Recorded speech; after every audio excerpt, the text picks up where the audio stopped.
Assalamualaikum warahmatullahi wabarakatuh. Saya Quratul Ainia, NIM E 2019-3129. Saya dari kelas Akuntansi Syariah 3. Di sini saya akan menjawab soal-soal UTS dari mata kuliah kewirausahaan. Soal yang pertama yaitu jelaskan mengapa kewirausahaan dipandang sebagai ilmu tersendiri yang independen.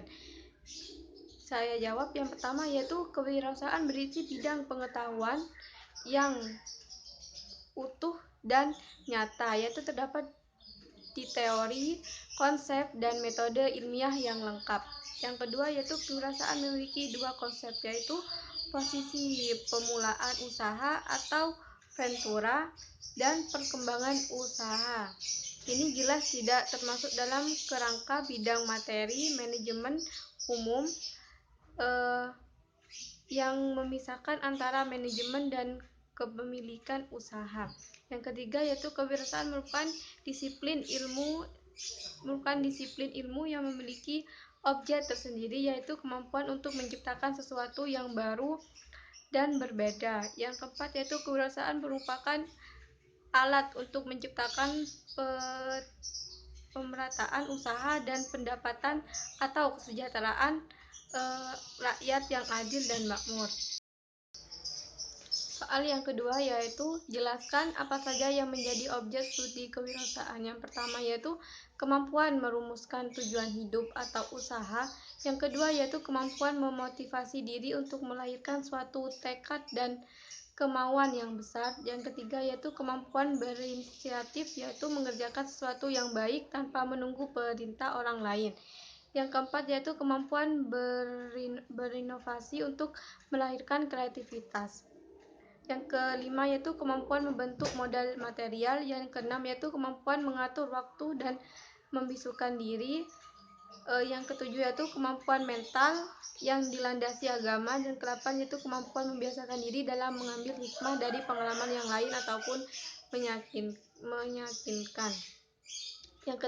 Soal yang ketiga yaitu mengapa kewirausahaan dianggap kiat untuk meningkatkan kualitas hidup. Karena jika seorang wirausaha memiliki kemampuan untuk kreatif dan tindakan inovatif demi terciptanya peluang, banyak orang atau perusahaan yang sukses karena memiliki kemampuan wirausaha berpikir kreatif dan inovatif. Dengan bertindak inovatif dan berpikir kreatif, banyak orang yang berhasil dan sukses. Soal yang keempat yaitu bedakan antara karakter, watak, sikap, kepribadian, dan perilaku seorang wirausaha yang dianggap menjadi ciri penting dan apa indikatornya. Yang pertama yaitu karakter atau watak, yaitu percaya diri dan optimis. Indikatornya yaitu hasil selalu berusaha mencari sesuatu yang baru dan ternyata menjadi peluang dia untuk berwirausaha. Yang kedua yaitu kepemimpinan. Seorang kakak harus membimbing adik-adiknya.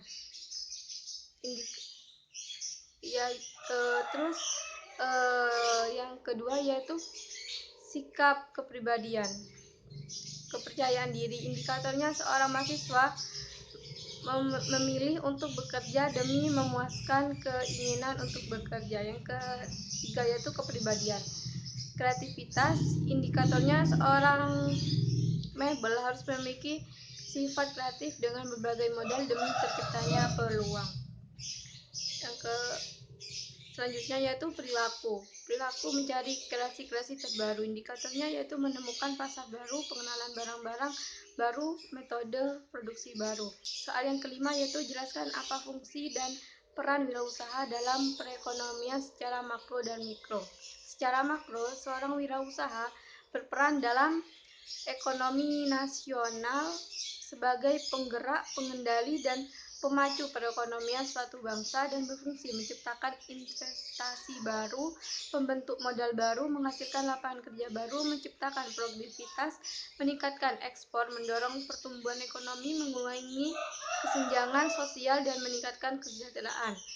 Secara mikro, fungsi wirausahaan dalam perusahaan adalah menanggung resiko dan ketidakpastian, mengombinasikan sumber-sumber ke dalam cara yang baru dan berbeda, menciptakan nilai tambah, menciptakan usaha-usaha baru dan pencipta peluang baru.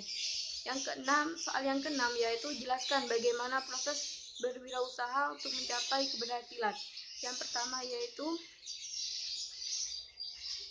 proaktif, yaitu berinisiatif dan tegas. Yang kedua yaitu memiliki visi, misi, dan tujuan usaha yang jelas. Ketiga yaitu bersedia menanggung resiko waktu dan uang. Yang keempat yaitu memiliki kepercayaan diri untuk dapat bekerja keras secara independen. Yang kelima yaitu komitmen dan tekad yang kuat. Yang keenam yaitu kreatif dan mampu melihat peluang yang ada dalam kewirausahaan. Yang ketujuh yaitu mengembangkan hubungan dengan pelanggan, pemasok, pekerja, dan pihak lain. Soal yang ketujuh yaitu mengapa dengan kreativitas dan keinovasian bisa menciptakan peluang, karena kreativitas dan keinovasian merupakan jantung atau inti atau rahasia kewirausahaan. Wirausaha yang berhasil dan sukses disebabkan memiliki pemikiran dan kemampuan berpikir kreatif dan inovatif. Kreativitas adalah berpikir sesuatu yang baru dan berbeda. Keinovasian adalah melakukan sesuatu yang baru dan berbeda. Oleh sebab itu, hakikat kewirausahaan adalah kemampuan berpikir sesuatu yang baru dan berbeda. Soal yang kedelapan yaitu coba identifikasikan untuk apa saja modal pasar, eh, modal insani, modal pengetahuan, modal keterampilan, dan modal kompetensi. Jawab saya. Yang pertama itu modal dasar yaitu kemauan, kemampuan, dan pengetahuan. Sedangkan modal insani, modal sosial, modal intelektual, modal mental dan moral, dan modal motivasi. Ketiga yaitu modal pengetahuan, terdiri atas kompetensi, komitmen, kemampuan, tanggung jawab, pengetahuan, dan keterampilan. Selanjutnya itu modal keterampilan, meliputi tentang keterampilan merumuskan sesuatu yang belum ada atau sesuatu yang sudah ada menjadi sesuatu yang berbeda. Selanjutnya itu modal kompetensi, yakni memiliki ilmu, pengetahuan, keterampilan, dan kualitas individual yang meliputi sikap, motivasi, nilai-nilai pribadi, serta tingkah laku yang diperlukan untuk melaksanakan pekerjaan. Soal yang ke-9 yaitu persyaratan apa saja untuk menjadi wirausaha yang berhasil. Yang pertama yaitu mempunyai visi misi yang jelas. Yang kedua yaitu berani mengambil resiko. Dan ketiga tidak malu. Dan keempat yaitu pandai mengatur waktu. Yang kelima yaitu mengelola keuangan dengan baik. Yang keenam yaitu menghargai orang lain. Yang ketujuh yaitu kreativitas dan inovatif. Yang terakhir yaitu mau terus belajar. Soal yang ke-10 yaitu keyakinan apa yang memiliki seorang wirausaha sehingga menjadi wirausaha yang sukses dan berhasil. Yang pertama yaitu mempunyai impian yang besar, merupakan motivasi yang akan selalu mendorong kita untuk berpikir positif dan memotivasi diri. Yang kedua yaitu pantang menyerah menghadapi kegagalan dengan sikap tidak mudah menyerah dan berpikir positif. Yang ketiga yaitu bertanggung jawab dan fokus pada tujuan yang sudah ditentukan serta bertanggung jawab penuh atas apa yang sudah direncanakan. Ya mungkin itu saja dari saya, kurang lebihnya mohon maaf. Wabillahi taufiq wal hidayah. Wassalamualaikum warahmatullahi wabarakatuh.